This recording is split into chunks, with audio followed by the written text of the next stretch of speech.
जय हिंद प्यारे साथियों। स्वागत आप सभी का स्वामी क्लासेस फाजिलका में। प्यारे साथियों, आज की जो क्लास है हिंदी व्याकरण से संबंधित रहेगी। यानी कि आज की इस क्लास में हम पद विभाग या पद विचार का विस्तृत अध्ययन करेंगे।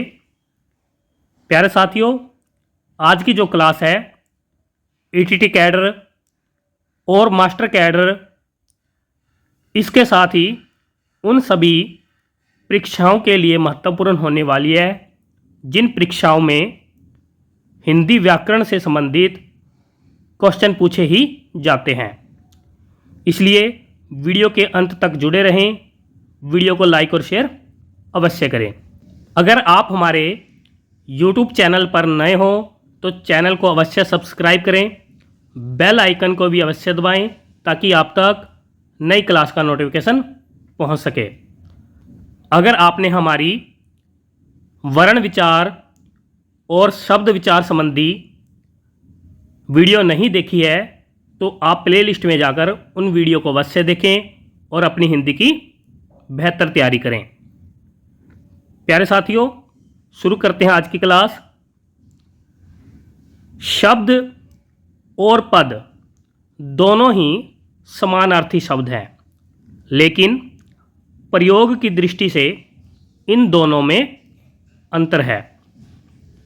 जब किसी शब्द का प्रयोग स्वतंत्र रूप से या अकेले रूप में होता है तो वह शब्द कहलाता है, लेकिन जब किसी शब्द का प्रयोग वाक्य में किया जाता है तो वह पद कहलाता है। यानी कि जब शब्द का प्रयोग वाक्य में हो जाता है तो वह पद बन जाता है। आगे देखते हैं। व्याकरणिक या रूप या प्रयोग के आधार पर पद के भेद, यानी कि शब्द के भेद। इस आधार पर पद या शब्द के दो भेद होते हैं, विकारी शब्द, अविकारी शब्द। क भाग में विकारी शब्द का अध्ययन करेंगे। जिन शब्दों में लिंग, कौमा वचन, कौमा काल और कारक के प्रभाव से उनमें बदलाव आए, उन शब्दों को विकारी शब्द कहा जाता है। यानी कि वह शब्द जिनमें लिंग, वचन, काल और कारक के आधार पर परिवर्तन आ जाए, यानी कि बदलाव आ जाए, उन शब्दों को विकारी शब्द कहते हैं। ये चार प्रकार के होते हैं, यानी कि विकारी शब्द चार प्रकार के होते हैं। नंबर 1 पर है संज्ञा, नंबर 2 पर है सर्वनाम, नंबर 3 पर है विशेषण और नंबर 4 पर है क्रिया। यानी कि यह चारों विकारी शब्द होते हैं। आगे देखते हैं। ख भाग अविकारी शब्द।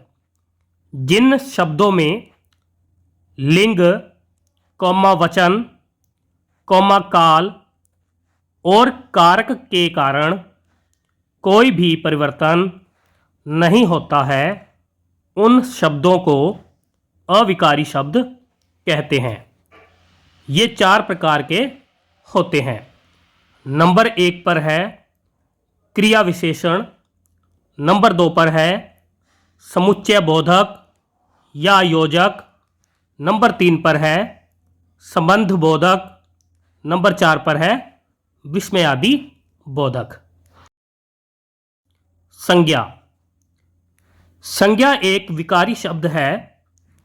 संज्ञा की परिभाषा देखेंगे। जिन शब्दों से किसी वस्तु, कौमा व्यक्ति, कौमा जीव, कौमा भाव और स्थान के नाम आदि का पता चले, उन शब्दों को संज्ञा कहते हैं। जैसे लड़का, कौमा दिल्ली, कौमा पुस्तक, कौमा प्रेम आदि, यह शब्द संज्ञा शब्द है। आगे देखते हैं संज्ञा की पहचान। संज्ञा की पहचान, संज्ञा शब्द प्राणीवाचक या अप्राणीवाचक दोनों ही हो सकते हैं। प्राणीवाचक संज्ञाएं जैसे लड़का, कौमा कबूतर, कौमा मनुष्य, कौमा मोहन आदि। अप्राणीवाचक संज्ञाएं जैसे पुस्तक, कौमा नदी, कौमा प्रकाश, कौमा हवा आदि, यह सभी संज्ञाएं हैं। आगे देखते हैं नंबर 2 पर देखेंगे संज्ञा शब्द गणनीय यानी कि जिन्हें गिना जा सके और अगणनीय यानी कि जिन्हें गिना ना जा सके, दोनों ही प्रकार के हो सकते हैं। गणनीय जैसे लड़का, कौमा पुस्तक, कौमा बोतल आदि, यानी कि हम इन्हें गिन सकते हैं। अगणनीय यानी कि जिन्हें गिना ना जा सके जैसे प्रेम, कौमा पानी, कौमा हवा, कौमा क्रोध आदि, यह संज्ञा शब्द है। नंबर 3 पर देखेंगे वाक्य में प्रयोग होकर संज्ञा शब्द अपने प्रयोग के अनुसार कर्ता, कौमा कर्म, कौमा करण, कौमा संप्रदान आदि कारक के रूप में पहचाने जा सकते हैं। यानी कि संज्ञा शब्द को हम कारक के रूप में भी पहचान सकते हैं। आगे देखते हैं संज्ञा के भेद। संज्ञा के भेद, संज्ञा के 2 आधार पर भेद किए जाते हैं। नंबर 1 यानी कि क भाग में है अर्थ के आधार पर। नंबर 2 ख भाग में व्युत्पत्ति के आधार पर। यानी कि संज्ञा के 2 आधार पर भेद किए जाते हैं, अर्थ के आधार पर और व्युत्पत्ति के आधार पर। क भाग में देखेंगे अर्थ के आधार पर संज्ञा के 5 प्रकार है। यानी कि अर्थ की दृष्टि से संज्ञा के 5 भेद किए जाते हैं। नंबर 1 पर है व्यक्तिवाचक संज्ञा। नंबर 2 पर है जातिवाचक संज्ञा। नंबर 3 पर है भाववाचक संज्ञा। नंबर 4 पर है समुदायवाचक या समूहवाचक संज्ञा। नंबर 5 पर है द्रव्यवाचक संज्ञा। सभी साथी याद कर लेंगे। अर्थ के आधार पर संज्ञा 5 प्रकार की होती है। आगे देखते हैं ख भाग में व्युत्पत्ति के आधार पर संज्ञा के 3 प्रकार है। यानी कि व्युत्पत्ति के आधार पर संज्ञा 3 प्रकार की होती है। नंबर 1 पर है व्यक्तिवाचक संज्ञा। नंबर 2 पर है गणनीय संज्ञा।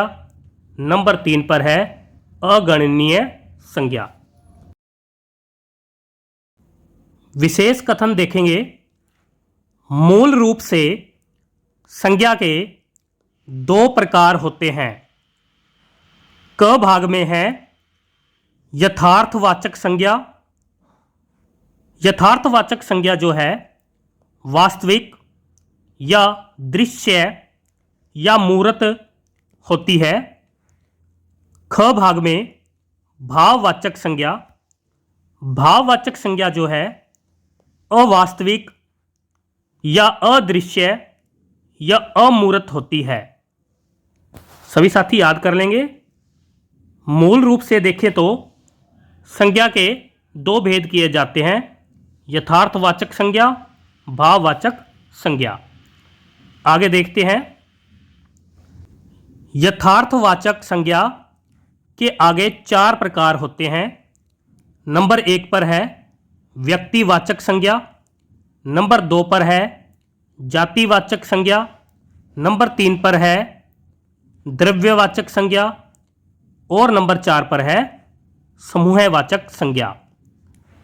नोट, द्रव्यवाचक संज्ञा और समूहवाचक संज्ञा यह दोनों जातिवाचक संज्ञा के ही रूप हैं। आगे देखते हैं। आधुनिक वर्गीकरण के आधार पर संज्ञा के 3 भेद माने जाते हैं। नंबर 1 पर है व्यक्तिवाचक संज्ञा, नंबर 2 पर है जातिवाचक संज्ञा, नंबर 3 पर है भाववाचक संज्ञा। जातिवाचक संज्ञा को आगे 2 भागों में विभाजित किया जाता है, समुदायवाचक संज्ञा और द्रव्यवाचक संज्ञा। नंबर 1 पर देखेंगे व्यक्तिवाचक संज्ञा।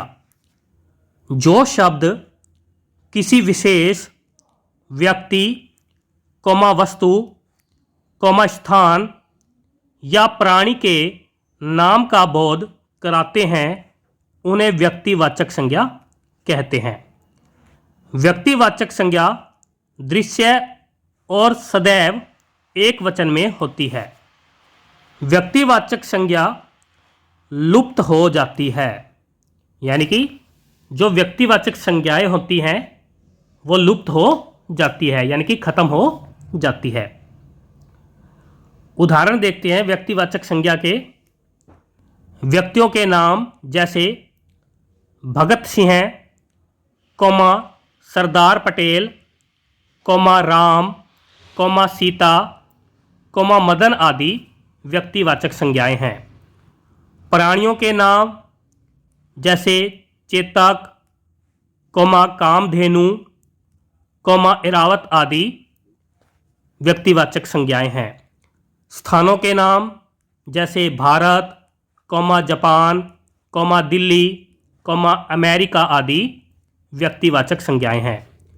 दिशाओं के नाम जैसे उत्तर, दक्षिण, पूर्व, पश्चिम आदि व्यक्तिवाचक संज्ञाएं हैं। समुद्रों के नाम जैसे अरब सागर, हिंद महासागर, भूमध्य सागर आदि व्यक्तिवाचक संज्ञाएं हैं। नदियों के नाम जैसे गंगा, नर्मदा, कृष्णा, कावेरी आदि व्यक्तिवाचक संज्ञाएं हैं। आगे देखते हैं। पर्वतों के नाम जैसे हिमालय, अरावली, विंध्याचल आदि व्यक्तिवाचक संज्ञाएं हैं। पुस्तकों के नाम जैसे रामायण, रामचरितमानस, ऋग्वेद आदि व्यक्तिवाचक संज्ञाएं में आते हैं। आगे देखते हैं। उत्सवों के नाम जैसे होली, दिवाली, रक्षाबंधन आदि व्यक्तिवाचक संज्ञाएं हैं। महीनों के नाम जैसे जनवरी, फरवरी, मार्च आदि व्यक्तिवाचक संज्ञाएं के अंतर्गत आते हैं। दिनों के नाम जैसे सोमवार, मंगलवार, बुधवार आदि व्यक्तिवाचक संज्ञाएं हैं। तो सभी साथी याद कर लेंगे। नंबर 2 पर देखेंगे जातिवाचक संज्ञा। जो शब्द किसी प्राणी, वस्तु या समुदाय की पूरी जाति का बोध कराते हैं उन्हें जातिवाचक संज्ञा कहते हैं। जातिवाचक संज्ञा दृश्य, बहुवचन, वे एक वचन जिनका बहुवचन बनाया जा सके संज्ञाएं होती है। जातिवाचक संज्ञा समाप्त नहीं होती है।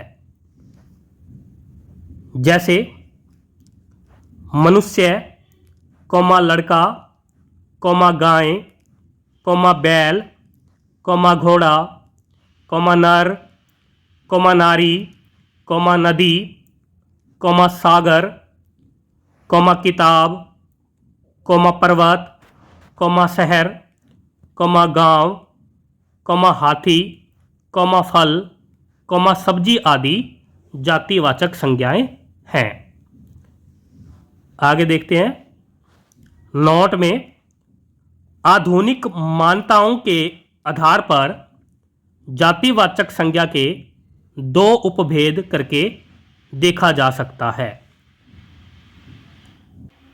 क भाग में देखेंगे द्रव्यवाचक संज्ञा, जो संज्ञा शब्द ठोस, कौमा द्रव, कौमा गैस, कौमा धातु, कौमा अधातु आदि का बोध कराते हैं, उन्हें द्रव्यवाचक संज्ञा कहते हैं।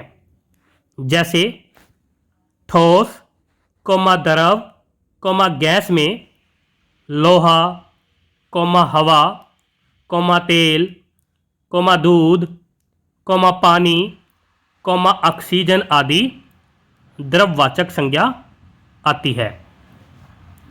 धातु में सोना, कौमा चांदी, कौमा पित्तल, कौमा तांबा आदि द्रव्यवाचक संज्ञाएं हैं। अधातु में कोयला, कौमा हीरा, कौमा मोती, कौमा अभ्रक, कौमा प्लास्टिक आदि द्रव्यवाचक संज्ञाएं हैं। आगे देखते हैं। ख भाग में देखेंगे समुदायवाचक या समूहवाचक संज्ञा, जो संज्ञा शब्द समूह का बोध कराते हैं, वे समूहवाचक संज्ञा कहलाते हैं। ये यानी कि समूहवाचक संज्ञा हमेशा एक वचन होती है। आगे देखते हैं। जैसे संसद, पुलिस, नगरपालिका, भीड़, प्रजाति, मेला, दल, सभा, जनता, सरकार, प्रजा, समिति, फौज, सेना, ब्रिगेड, मंडली, कमेटी, परिवार, कुटुंब, संघ, दल, गिरोह, झुंड, समुदाय, समूह, मंडल, प्रशासन, दस्ता, कबीला, देश, राष्ट्र, टोली, जाति, कौम आदि समूहवाचक संज्ञाएं हैं। आगे देखते हैं। नंबर 3 पर भाववाचक संज्ञा, जिन संज्ञा शब्दों से किसी व्यक्ति अथवा वस्तु के गुण, कौमा दोष, कौमा दशा, कौमा अवस्था, कौमा भाव आदि का बोध होता है, वे भाववाचक संज्ञा शब्द कहलाते हैं। कुछ भाववाचक संज्ञाएं स्वतंत्र होती है, तो कुछ विभिन्न प्रत्ययों को जोड़कर बनाई जाती है। भाववाचक संज्ञा अदृश्य होती है। भाववाचक संज्ञा एक वचन में होती है। जैसे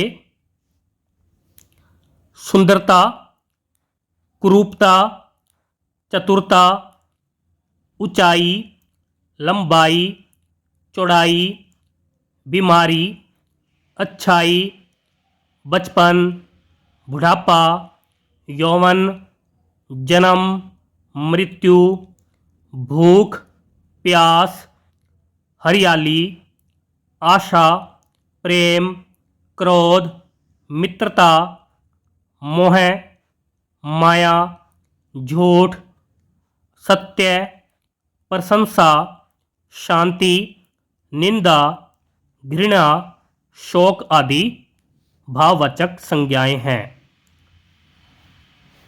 नोट में जब अदृश्य भाववाचक संज्ञा को एक वचन से बहुवचन में बदलते हैं, तो वह जातिवाचक संज्ञा हो जाती है।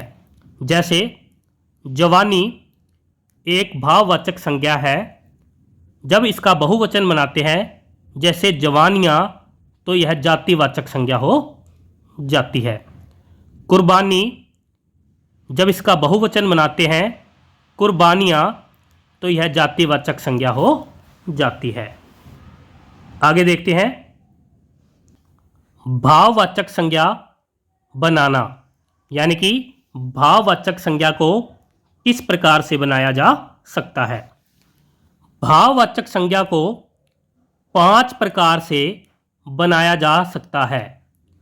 नंबर 1 पर है जातिवाचक संज्ञा से, जैसे पुरुष, पुरुष से पुरुषत्व, मानव से मानवता आदि भाववाचक संज्ञाएं बनाई गई हैं।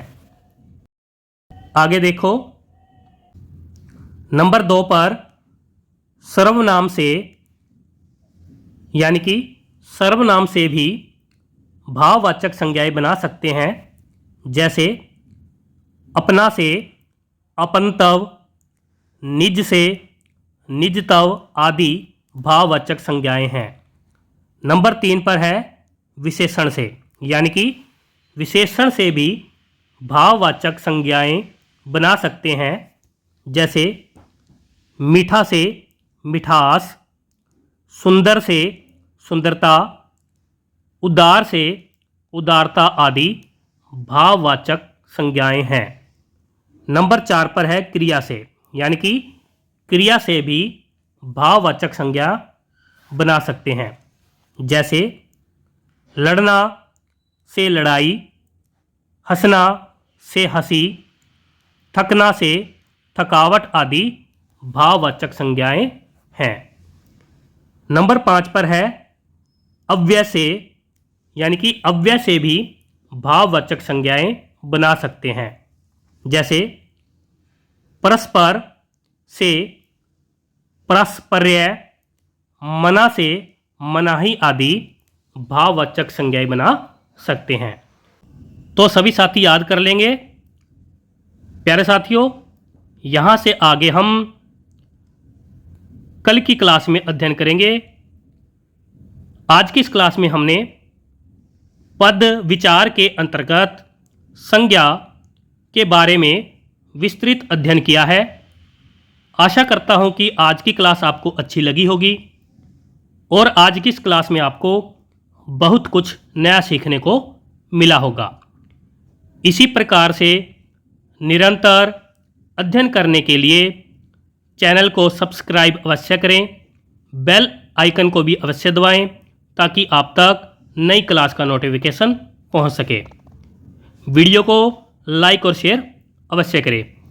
अगर आपने हमारी पहली वाली वीडियो नहीं देखी है तो आप प्लेलिस्ट में जाकर उन वीडियो को अवश्य देखें और हिंदी की बेहतर तैयारी करें। तो मिलते हैं अगली क्लास में, तब तक के लिए जय हिंद।